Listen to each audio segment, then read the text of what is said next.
Hai semuanya, Assalamualaikum, selamat datang di channel Dasilva Raditya. Di video kali ini kita mau bikin bolu yang super gampang. Ini seperti biasa ya, apapun yang ada di channel Dasilva Raditya sangat mudah untuk membikinnya dan rasanya pastinya mantap betul. Nah sekarang kita akan bikin bolu pandan mocha kayak gini. Ini gampang banget caranya. Pokoknya teman-teman harus banget cobain untuk bikin bolu pandan mocha kayak gini. Buat teman-teman yang udah penasaran gimana sih caranya bikin bolu yang super gampang dan super enak kayak gini, jangan kemana-mana, tonton terus hingga akhir. Terima kasih.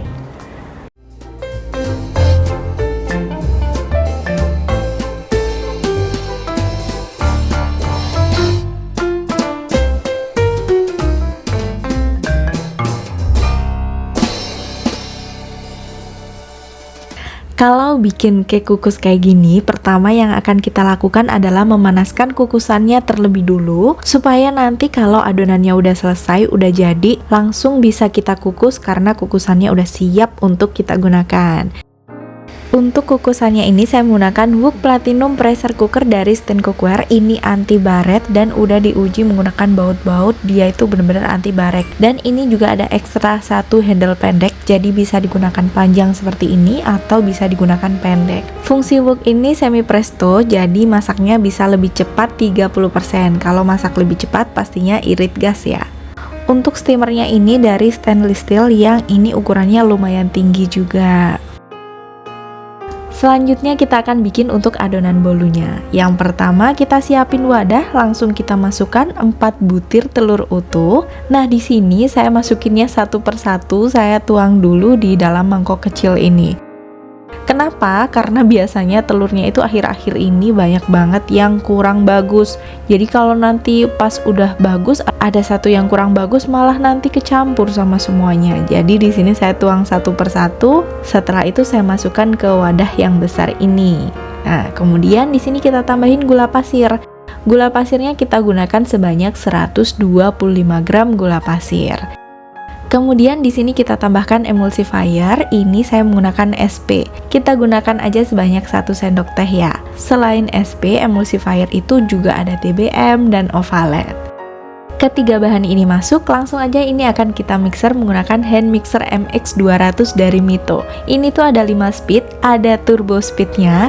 Kalau teman-teman beli hand mixer dari Mito ini dapat 2 jenis kepala. Buat teman-teman yang penasaran gimana cara belinya, nggak usah bingung, langsung nanti saya cantumin di description box untuk link pembeliannya. Adonannya ini akan kita mixer dengan kecepatan tinggi hingga dia putih, kental, dan berjejak. Nah ini udah mulai putih nih, udah mulai mengembang dan dia berjejak. Berjejak itu kalau kita angkat, bagian adonan yang jatuh ini nggak gampang tenggelam, berarti dia udah kental dan berjejak. Kemudian di sini kita akan masukkan bahan kering yaitu tepung terigu protein sedang. Jangan lupa untuk bahan kering selalu diayak terlebih dulu supaya bahan keringnya ini nggak ada yang bergerindil, jadi mudah tercampur rata. Di sini saya masukin setengah dulu, kemudian saya tambahkan dengan 1 sendok teh garam. Untuk garam nggak usah diayak ya. Selanjutnya kita masukkan 100 ml susu UHT full cream. Sama dengan tepungnya tadi, saya masukin setengah dulu. Kemudian ini akan kita mixer dengan kecepatan yang paling kecil. Mixer sampai cukup tercampur aja. Mixer sampai tercampur aja. Kemudian kita akan masukkan sisa dari tepung terigu serta susu UHT full cream tadi.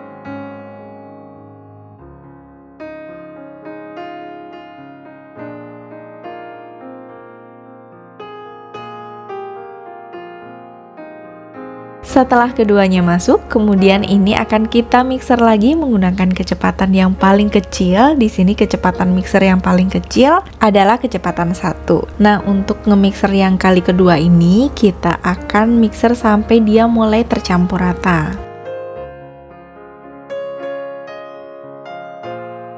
Kalau udah tercampur rata seperti ini, langsung aja di sini kita akan masukkan 100 ml minyak. Untuk minyaknya ini langsung kita masukin semuanya aja.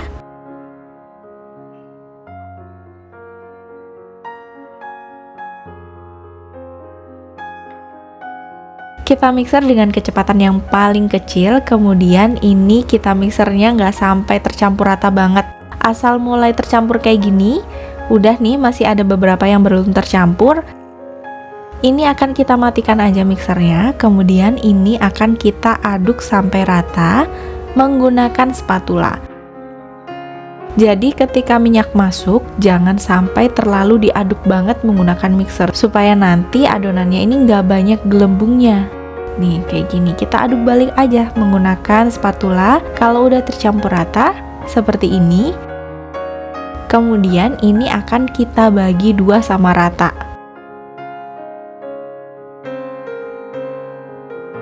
Sebenarnya ini tergantung warna yang akan teman-teman gunakan, tapi karena di sini pandan mocha, saya akan bagi menjadi dua. Nah, kalau udah dibagi dua kayak gini, pasta pandan dan pasta mochanya kita akan masukkan ke dalam setiap adonan. Untuk adonan pertamanya ini adalah pasta pandan, kita masukkan sekitar 1 sendok teh atau secukupnya aja sesuai dengan pasta yang teman-teman gunakan. Kemudian untuk adonan yang kedua adalah pasta mocha. Kita masukkan sekitar 1 sendok teh juga.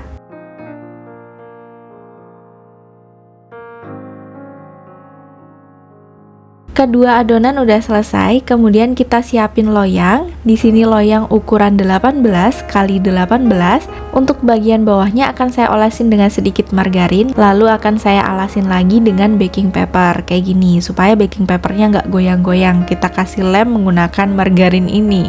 Untuk bagian sampingnya nggak perlu diolesin apapun ya. Langsung aja kita masukkan adonan yang pertama adalah adonan pandan. Kemudian kita hentak-hentakan sebentar supaya gelembung-gelembungnya ini keluar. Kukusannya udah siap untuk kita gunakan, langsung aja ini kita kukus selama 15 menit menggunakan api sedang. Jangan menggunakan api besar supaya nanti ketika udah matang dan mengembang seperti ini nggak ambles, karena kaget ya untuk suhunya. Jadi kita pakai api sedang sampai 15 menit seperti ini. Kecilin apinya, langsung aja kita masukkan adonan yang kedua adalah adonan mocha. Kita masukin, kita ratain bagian atasnya.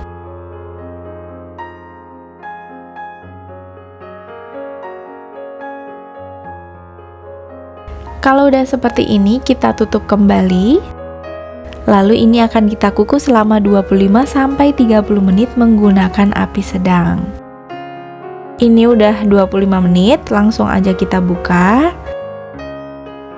Kemudian ini bisa kita angkat. Nah, kalau misalkan bagian samping-sampingnya tidak diolesin dengan margarin, dia akan menempel di bagian samping-sampingnya seperti ini. Jadi nanti adonannya itu nggak ambles ke bawah gitu. Untuk bagian sampingnya ini nanti biasanya akan kebuka sendiri, cuman kita bisa bantu menggunakan pisau seperti ini. Kalau udah lepas, langsung aja kita balikin. Ini masih hangat-hangat panas ya, lumayan. Kemudian langsung aja kita angkat, kita akan buka baking papernya. Ini langsung saya balik aja supaya tidak terlalu lama di loyang. Kalau terlalu lama di loyang, biasanya itu adonannya akan berkeringat dan basah gitu. Kemudian ini akan saya iris. Nah, irisnya ini saya menggunakan Royal Cutting Board dari Stand Cookware. Ini bagus banget teman-teman. Kalau beli Royal Cutting Board ini dapat 4 jenis cutting board, dan ini untuk 4 jenis makanan yang berbeda. Tentunya dia udah eco-friendly, materialnya yang terbuat dari gandum. Kemudian ini kalau misalkan teman-teman punya baby juga sangat aman banget untuk digunakan. Langsung aja kita potong ya. Baking paper juga udah kita lepas. Kemudian ini bisa kita potong sesuai selera. Untuk pertama potong, saya akan potong menjadi 4 bagian.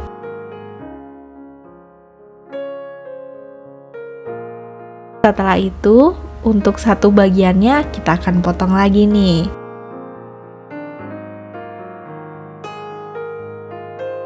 Nah, di sini ada 2 pilihan. Kalau misalkan untuk dibagi menjadi 4 potong kayak gini, ukurannya menurut saya agak terlalu besar ya. Tapi kalau misalkan teman-teman suka yang besar, ini pas nih kalau dibagi menjadi 4 kayak gini. Untuk ukuran normal, menurut saya satu bagian ini cukup dibagi menjadi 5 bagian. Jadi dia nggak terlalu besar juga nggak terlalu kecil. Pas aja menurut saya ketebalannya. Nah, kalau udah dia seperti ini. Kalau satu bagian dibagi menjadi 4, itu hasilnya sekitar 16. Kalau satu bagian dibagi menjadi 5, hasilnya adalah 20 potong. Nah, ini dia hasilnya. Ini enak banget. Ini gampang banget untuk bikin kuenya, cuman dikukus-kukus aja. Kalau misalkan teman-teman mau jual, langsung aja dikasih plastik OPP kayak gini. Nah, buat teman-teman yang udah penasaran nih, gimana sih rasa bolunya? Langsung aja yuk kita cicipin. Oke, ini dia udah jadi bolu pandan mokanya. Gampang banget kan ternyata caranya. Dan di sini ada 2 versi seperti yang teman-teman lihat. Tadi saya potong satu bagian itu menjadi 4, jadi itu ukurannya agak lebih besar. Dan menurut saya itu terlalu agak kebesaran ya. Kalau mau, jadi satu bagian itu jadi 5. Jadi kalau dipotong, semua adonannya ini menjadi 20 bagian. Nah, ini ada yang besar kayak gini. Dan ada yang ukurannya normal, kayak gini nih. Nah, ini yang sebelah kanan ini ukurannya agak lebih besar dan yang ini ukurannya agak lebih kecil. Dan menurut saya segini aja udah pas, udah enak dan ukurannya nggak terlalu besar gitu. Tapi kalau misalkan teman-teman mau ini ukuran yang lebih besar juga nggak apa-apa sih, nggak masalah, sesuai pilihan aja. Kalau menurut saya pribadi ini lebih pas kalau dipotong menjadi 5 bagian di satu kotaknya itu. Nah, sekarang kita cicipin dulu ya, gimana sih rasanya, lembutnya. Kalau dilihat dari porinya, lembut banget ini pastinya. Ini lembut banget, sekarang kita belah aja ya. Kayak gini. Tuh, Masya Allah, lembut banget.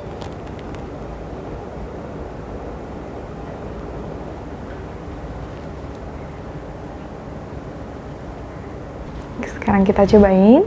Bismillah.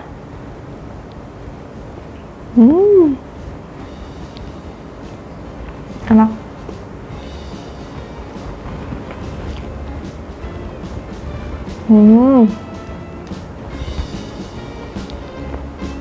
Ini bikin bolu pasti nggak akan gagal teman-teman.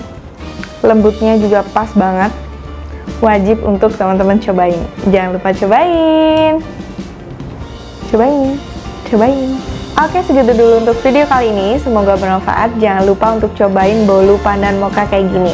Ini gampang banget seperti yang teman-teman lihat dan pastinya lembut, enak banget. Share video ini ke sosial media teman-teman supaya yang lainnya juga bisa bikin bolu pandan mocha yang super gampang kayak gini. Jangan lupa juga tonton video saya yang lainnya. Siapa tahu video saya bermanfaat buat teman-teman semuanya. Dan sampai ketemu di video berikutnya. Bye. Wassalamualaikum warahmatullahi wabarakatuh. Jangan lupa cobain.